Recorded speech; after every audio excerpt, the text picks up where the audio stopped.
Today's video is brought to you by ablmerch.com. We've got hats, t-shirts, stickers, mugs, and more. And use promo code 1776 to get 20% off your next order through the link in the description box below.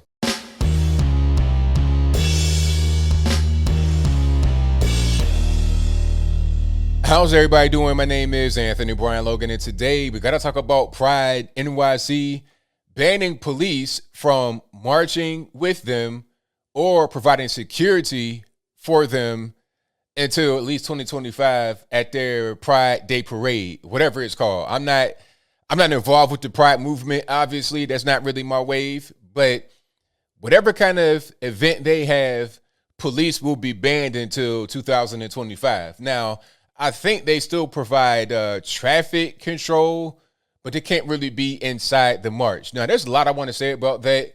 There's a lot of things that are kind of elephants in the room that are not being addressed.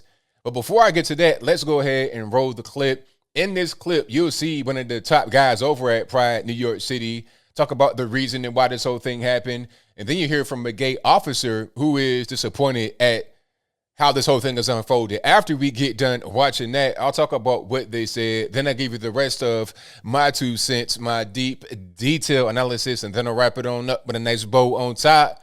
So without further ado, let's go ahead and roll it. It's one of the biggest celebrations each year, but next month's Pride March will look a lot different. We're not allowing NYPD groups to march or participate in our events. With members of law enforcement told to stay away. Don't march, don't even provide the security. This is not the end of a relationship, but a start of a different conversation. Andre Thomas is the co-chair of NYC Pride. People forget sometimes that our movement was started as a reaction to police brutality, and so that's kind of the core of our mission has been, working against that. And Pride is a celebration, but it's also a protest. A protest that began more than 50 years ago with an uprising at the Stonewall Inn. The actions and the laws were discriminatory and oppressive, and for that, I apologize. In 2019, an apology from police. But Thomas says more recent interactions with officers helped lead them to this decision. It's a divisive message. It's a hurtful message. I have had to listen to people tell me how they've never been so hurt in their life. This is the worst case scenario of the oppressed becoming the oppressors. Brian Downey is the president of the Gay Officers Action League. Seeing those people wearing those uniforms, representing queer identity, LGBTQ identity, it kind of sends the message that, hey, there's people here that are fighting for us from the inside. The NYPD responding Saturday saying our annual work to ensure a safe, enjoyable Pride season has been increasingly embraced by its participants. The idea of officers being excluded is disheartening and runs counter to our shared values of inclusion and tolerance. That said, we'll still be there to ensure traffic safety and good order during this huge, complex event. Think about it this way. If there's, we're one big diverse community, we're one big family, but if a member of the family is making another member feel unsafe, we need to protect the ones that are feeling unsafe. So, Gilma, as we were saying earlier, reaction is very mixed tonight. Organizers with NYC Pride say they will reevaluate the decision around 2025 to see if officers will be allowed to once again participate in those events. In the meantime, between now and then, unless anything changes, the group says they will plan to use private security and volunteers.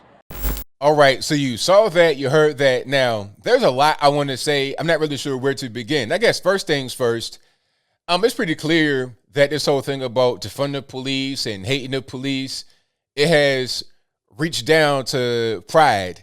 Now, what the guy said, talking about, well, this whole march began as a protest against police brutality, I'm not sure if that's true, false, or whatever. That's not really important because there was no problem before these recent events with the whole defund the police movement and all that kind of stuff.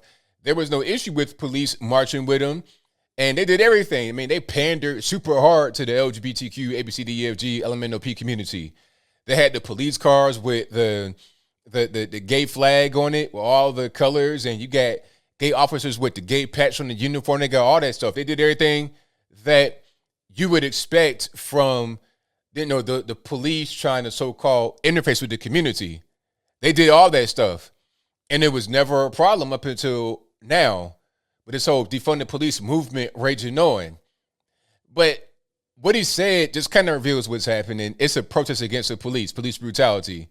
That's all that it is. It's an anti-police movement. Now, there's also more. You see, some people may say, you know what, it's an anti-police movement. We began as we were against police brutality, X, Y, and Z, this, that, and the third. But also, if you don't have uniformed officers in the crowd, if you don't have them providing security, then some things could go on inside of the march that shouldn't be happening, right? Now, I'm not going to say anything specific, but what I will say is this. You've had kids at these marches, little kids. I'm talking about not like teenagers, not like 18-year-old. I'm talking about 5, 6, 7-year-old little kids. And some of these guys, not all these guys, but some of these guys are not wearing clothing, not wearing the appropriate amount of clothing. I know I'd put a picture up, but I can't do that. But there was one picture of some kind of march. I'm not sure if it was the Pride March in New York City, but it was a march similar to that. And it might not have been in America. I'm just saying this is an example of what could happen. Now, the adult male, was not wearing pants, no drawers or nothing. And then a little boy was looking in his direction, and the face was kind of like squinting up like that. I'm not saying that's going to happen. I'm not saying all these guys at the LGBTQ ABCDEFG rally are going to be freaks like that.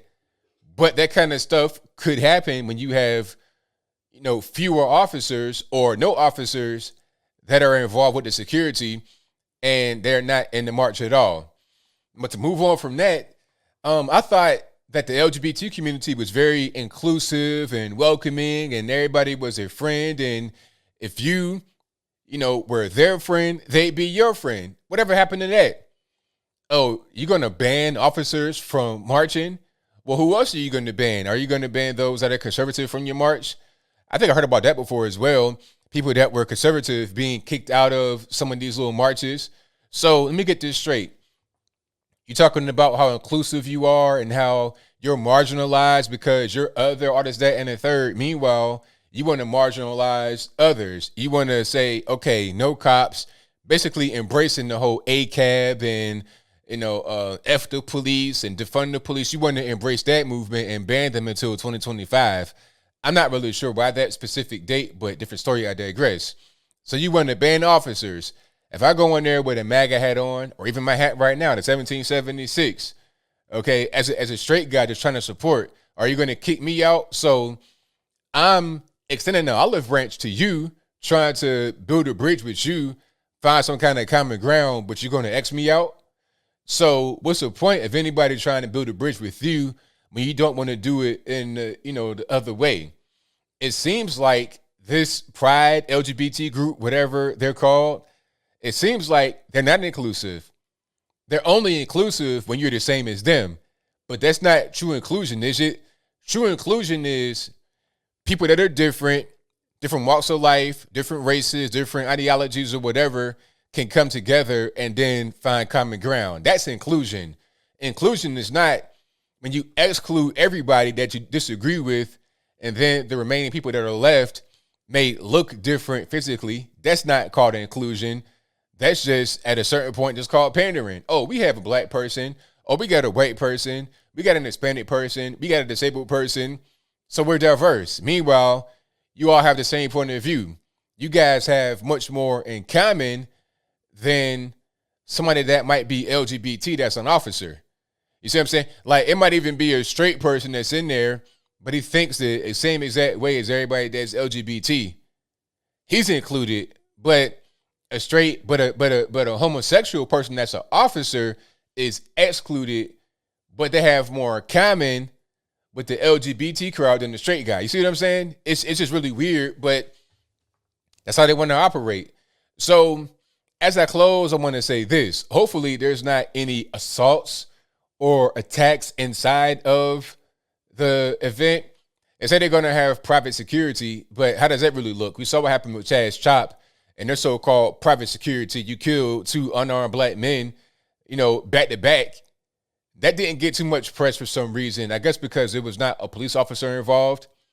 Or that could be something else. If something bad happens and one of the so-called private security has to, run up on somebody and hit them, it won't really be a big deal because it's private security, not an officer. Maybe that's how that goes. Maybe they don't want the heat on their back from embracing the police. That could be one more thing as I close through this time. Maybe they're getting pressure from other people, from other LGBT. Maybe they were out there at the defund the police, BLM, Antifa stuff, so they can't embrace the police here when they were against them just like 6 months or less ago. Maybe that's what's going on. It could just be politics that are being played right now with the movement. Who knows?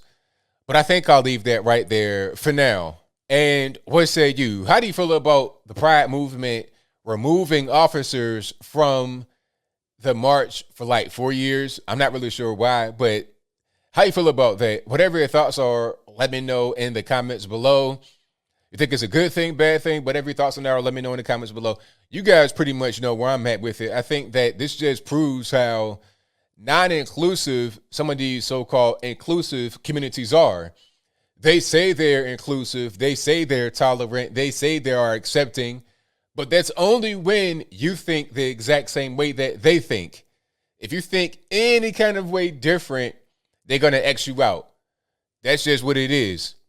And I hope that everybody's going to be safe at that rally, because there could be some kids there that did not sign up to be at an LGBTQ ABCDEFG rally. Hopefully they're safe. They're not going to get assaulted. Hopefully the so-called private security is going to be on their job and not just let stuff happen. That'd be the best case scenario. I can only hope for that, because if we don't have best case scenario, that's going to be a serious problem in the city. But whatever your thoughts are, please let me know in the comments below. And that's all I got to say for this video. If you like what you heard, please comment, rate, share, and subscribe. Peace.